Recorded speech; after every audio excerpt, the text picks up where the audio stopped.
Light. It's your girl Annie Mae, the Neo Soul Songstress, and you're watching For the Love of Music Talk Show. Now, if you're watching on YouTube, please hit the subscribe button, hit the follow button as you keep on seeing my beautiful face. Now, today on the show is it's really exciting because we're doing an in-person interview with this wonderful gentleman right here, Craig Veltri, a man of many hats. He is the host of the Craig Veltri Show, which I have been on, which is a beautiful show. And yes, he has been all around, all basically been all around this Pittsburgh. So yes, I'll let him introduce himself. Tell us. Good evening. I did not deserve half of that introduction, but yes, I am Craig Veltri, a man of many hats, not as sparkly as hers today. And I'm a singer-songwriter, a podcast host of the Craig Veltri Interview, and happy to be on this wonderful podcast with this vibrant young woman, Anna. You're so sweet, so sweet. Only as good as whatever. Ah. So, what first got you into music?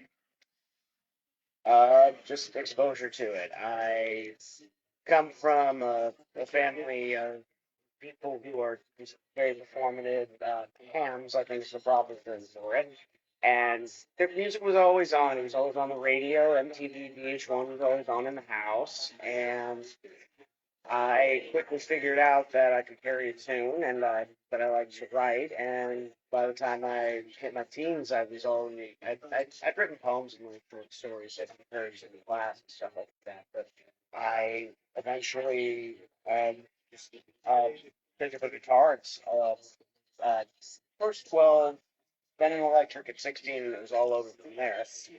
And that's been the path for about the last 20 years that I've been following, sometimes in a broken pattern, but now it's a little bit more straight. That's good. That's good. Right. So it basically runs all over. It's all been all around you all your life. That's beautiful. It's everywhere if you're listening. Really. I mean, yes. Listen now. I don't know the rights to that. Okay. So how would you describe the music that you typically create? I I don't know how to describe it, but if I were to give a definition to it, I would say that my music is bar music. I've grown up in bars most of my life. Most of the gigs that I do, up to and including the one that I have coming up on March 30th at the Bridge Music Bar, my single release party. It's rock, it's blues, it's country. I believe that you can put any of my songs on any jukebox in any bar in America, and it would not be out of place. That's awesome. Awesome. Sweet. So what is your creative process like when you're creating a song? It's a lot. Sometimes it's 15 minutes, an idea comes, and I just have to write it down. Other times it's an idea that I'm constantly tinkering with. People might see me on the street and crazy, but no, I'm not crazy. I'm not I am adjusting voices in that there is a band in my head going on most of the time, and I'm kind of adjusting a line here, a chord progression here, and so what is my creative process ongoing? So Interesting. Oh, so it's like constantly in your head every. absolutely. I mean, I am. You're right. I'm sure that Yes. he said for you as well. Yes, definitely. It's oh man, it's in the soul. It's in the soul. So, what would you be doing right now if it wasn't for your music career? Dead or in jail. I I have it. I mean, I've done a lot of stuff that I've been able to have an outlet and be creative. I announced for wrestling. My degree is in journalism, so I want that's kind of what the podcast is. Being justified, and so I've had that outlet. I've had that creativity, but yeah, I mean, music is has been such a salvation that I think I found myself in my music, and the music has kept me alive. So I don't say that like look, it really has been one thing that has kept me from drowning. Beautiful. I be ready to cry. Music is a lifesaver, man. Music is a lifesaver. I'm telling you, I say it keeps you afloat. Yes, absolutely. Definitely, definitely. So, let's see, which famous musicians do you admire? My favorite band of all time is Van Halen. I'm still mourning the loss of Eddie Van Halen. David Lee Roth. I think if I had some more flexibility, I probably would be making a very nice living as a David Lee Roth cover artist. But I would also say my favorite just songwriter is Billy Joel, for the simple fact that Billy Joel could do whatever the hell he wanted. I mean, his first record, he was basically a piano singer songwriter, and by the Nylon Curtain, he's writing protest songs and electronic kind of stuff. So I mean, whenever I kind of faced with a song or a style that might not that I'm not comfortable with or initially going around, it's like, well, Billy Joel probably is my kind, so why not? Nice, nice. Billy Joel, I love you so. Glasses on the piano. He often tells a story. He does. He I don't know if he does this anymore. He often does Q&As at like college and stuff like that. Sweet. So he often tells the story about how he would often walk in piano bars, and piano guy would see the piano man walking through the bar, and he'd start playing an instrumental version of Piano Man. What they don't realize, however, is that there really is no real way to transition or close the song. And so when they struggle to get out of the song, yeah, there's Billy just looking at him like, yeah, usually, yeah, there's again. Pretty much fake, like, pretty much fake. So, yes, da da da da. Yeah. That's what not so much an explosion, but more of a right, gentle fade, yeah, definitely, definitely. Um, how do you feel that the internet has impacted the music business? it's affecting not just the music business. I was talking to a friend of mine on my show around December. Her name is Sasha McVeigh. Get this, ladies and gentlemen, a British country singer from Hampshire, right around the Wales border. So she is British. Um, but she talks about, and she lives in Nashville. So she talked on the show briefly that the latest iteration how the internet, you know, pretty much has, if not killed, has definitely injected cancer into the radio business. They have, it has, streaming has, taken over. Though the odd thing that nobody has expected, I read this recently, for the first time, probably since the 80s, vinyl is now outselling CDs. But to Sasha's overall point, TikTok is the latest thing. Now to get a hit in the Billboard charts, you're not writing for radio, you're not writing for Spotify, you're writing to fill a minute 30 on TikTok. Right. So, which is a guy who was raised on a very healthy basis of FM radio. Most of my songs are 3 to 4 minutes long, so uh, and I wanted to write songs that length. I'd work in advertising. So Yeah, yeah, but it's pretty much like the reels, and you have to keep, you have to consistently post at a certain time, and oh my goodness. it's a job in and of itself keeping up with that. Yes, yes. And I honestly, I miss the world of CDs and records.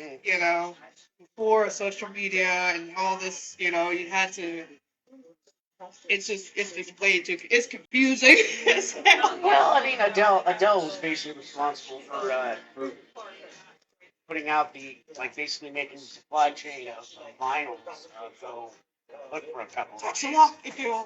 So the record was worth it. I know, I love it though. But I mean vinyl. I mean I don't have a a Henry Rollins level of record collection myself, but I have a small vinyl collection, and lately what I've been doing actually the public library. The Mount Lebanon Public Library usually has a pretty decent selection, so I've been kind of doing that, and whatever, if there's one that I really like, I go out and I track down actually. Saves money, and I can, just something to do in the off hours. There you go. Yeah, and it's been pretty inspiring. Just getting all these different perspectives and not having 20 different screens to distract. Yes, yes. So tell the people about your talk show. Congratulations. Thank you. Because I'm telling you, this I was blessed to be on this talk show, and it was absolutely amazing. Absolutely amazing. Well, we've been getting a lot of great feedback about you as a guest on that, the pleasure was definitely all ours, for sure. But I'm the host of Craig Veltri interview because I'm conceited, and I and I it was an idea that I had for a while, and Megan Pennington, is a dear friend of anybody in this town who makes good music. So why she likes me, I have no idea. Uh, she started up this project called Starfire Radio. It's an internet radio station, and she needed content. Well, I had begun to call up a bunch of friends and started interviewing them. And she said, "Well, how many episodes you got?" And I had 5 episodes. And she said, send them my way. I'll put them on. And I had a list of about 10 people that I wanted to interview, and all of them said yes.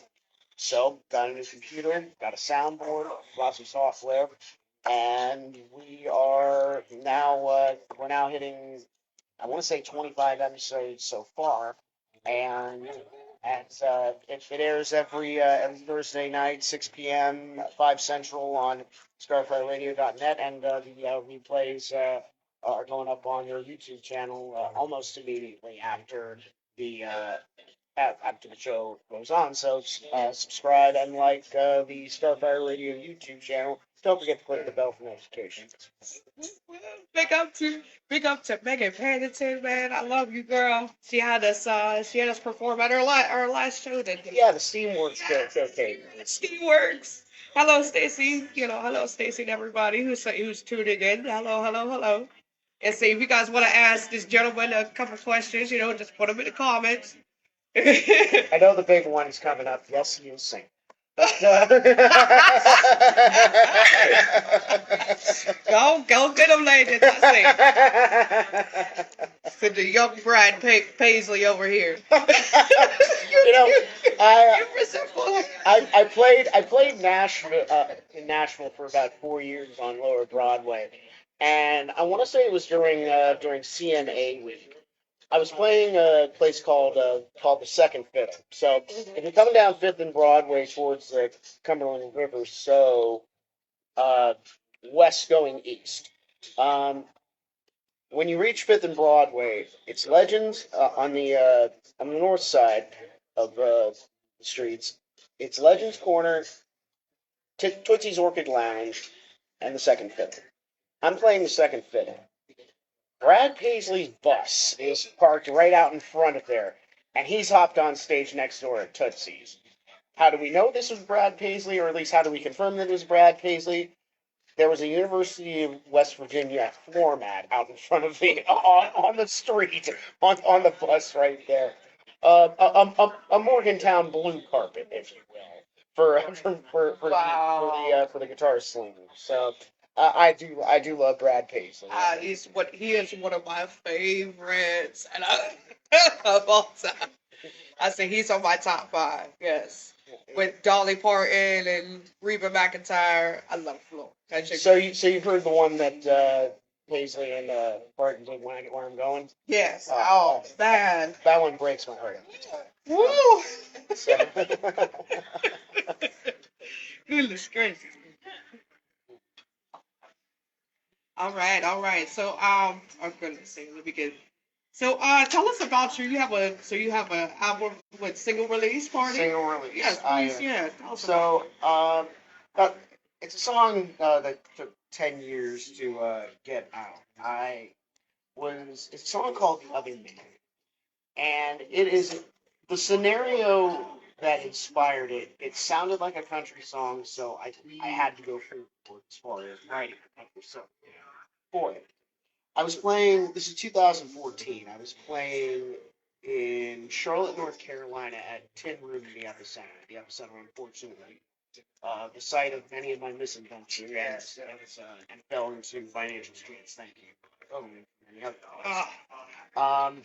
In any case, the Tin Roof they booked me quite regularly. I can't thank them enough for doing that because they really helped me get started. And one on a particularly slow, I want to say it was Thursday or Friday. I'm playing solo, and in walks a bachelorette party. Something that I would get to know very intimately and begrudgingly when I was living in Nashville. But it was a pretty sparse one anyway. There was three chicks. I think it would have been the Bachelorette's second or third marriage. I can't remember. Anyway, point being, we started hanging out, and which of the three think was giving me the most attention? Right. I don't know what I'm saying. And it was weird and it was conflicting. I'm like, what the hell are you doing? I mean, what the hell am I doing? And so I went home and you know and I kind of took a George Strait motif to this because it's it's a very country scenario. I mean, what are two of the best country songs ever? You cheating hard. You ain't woman enough to take my man. More modern music before he cheats. Yeah. Played, but it's still a banger. Carry on. But it's a but it is it's something that definitely lends to that. Yeah. And Turns to the best songs. It's a song that I got the chance to record in Nashville. This will be what I the last of the Bachelor. It's called the Off the Road session. I did 5 songs and released 4 songs with a gentleman named T. Houston. He owns a studio out just south of Nashville in Franklin called Off the Road Studio. As far off as without going into Alabama. So I so I got to record with him. And the thing about T. Houston, he's a very eclectic in his resume and his style as I am. He has worked with Merle Haggard and he has written songs with Judas. So he's very well versed and he's very kind of open. He does beautiful. I think he basically converted a lot of analog boards into digital stuff. He basically converted an old barn shed. He lives on a horse farm. So he has this like beautiful barn and shed that the acoustics in it were very warm. And I think the songs that I came out with in there, Alexi, Making Noise on Music Row, The Other Man, as mentioned, and I think there was another one, I can't remember which it was, but I think that just that general warmth and not quite rustic, but it's just very familiar. Yeah, Like home feeling. yeah, very home. Yes. And I hope I hope any of those recordings came across on YouTube Lewis. And thank you again. Oh man, that was the jam. You gonna have me do my research, Google and everything. Yeah, yeah. So goodness gracious. Okay. What was the best advice you've been given as an artist? I immediately think of something my dad told me. Craig, act like you've been there. There's a long, drawn out story to that, where they told me that, but it's something that any be it the Quincy stage, be it any audition, just yeah, it's a job. Hey, what's up? I A say, little more enthusiastic, but that's always my mindset. It's like, okay, it's time to make the donuts. I say, this guy is so humble, man. He'll tell you. Yes. Very humble, very humble. So, what is next for you? Well, there are two. Basically, after this release, that means I am completely out of here. So it's time to go back to the studio. And I have two projects in mind. Indeed, I love being in the studio. Yes. I love that room. I love just you know uh, you know I like making. So it's I and because I don't think I'm that much anymore. So um but so I have two projects that I'm in mind with. One is going to be one's going to be an acoustic EP. The first record that I put out is called A Million Miles to Go back in 2015, and it was an all acoustic record. Um, I was just starting out, and there's maybe one or two songs that I was probably still salvaged from that record at that point. So, but I kind of want to get back to that root again. And it's basically the last year has been one of upheaval. I got sober, got divorced in that order, and it's going to be a record describing that. And uh, tentatively, it's going to be 6 or 7 song EP entitled "Stupid." And the other project that I have is going to be more full band, and I'm hoping it's either going to produce itself as it's either going to be another 7 or 8 song uh, full length record, or it's going to manifest itself in about 5 singles, just to have thrown out to the world. And that project I'm calling Sounds Like, because I say it in the song that bears the name. I don't want to be rock. I don't want to be country. I don't want to be Americana. I just Yes, that's what I'm talking about. See, that's one thing that I always admired about you. I say I'm on the same level. Like, don't put me in this category. Don't put me in that. Even though I'm neo soul, but don't I'm a little bit of everything. oh yeah, So just when I interviewed you the first time, asked you what type of music. You said soul music.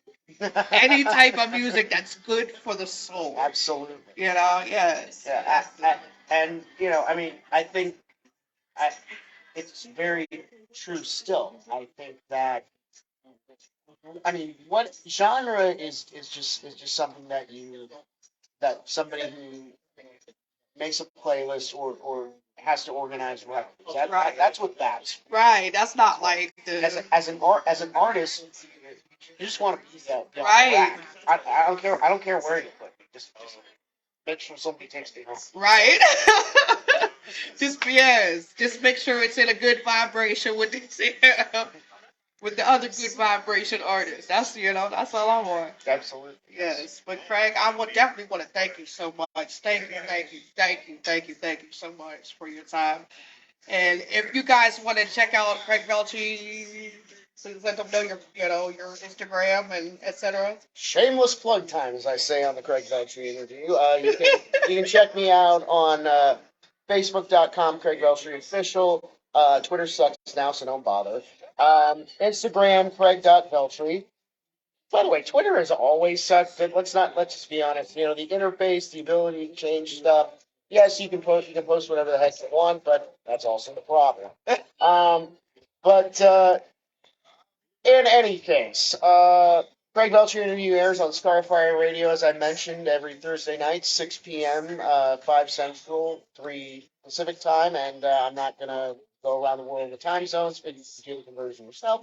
And the replays will all be shown on Scarfire Radio's YouTube channel. I do have a YouTube channel as well at Craig Veltri Music. I'm on TikTok at Craig Veltri. And you can find me on Instagram, or as my old roommate, the Tommy Thomas used to call it, Instagirl, at Craig.Veltri. Yes. I would like to thank all of you for Oh, joining. and full dates available at CraigVeltri.com. There you go. Thank you. Thank you all for joining me right here on For the Love of Music Talk Show. Once again, peace, love, and light. Subscribe to the channel. Big up to Byron Fisher over here on the camera. Big up to Jazz Bean Entertainment TV show. Big up everybody. Peace, love, and light. All right. Finish. Yep.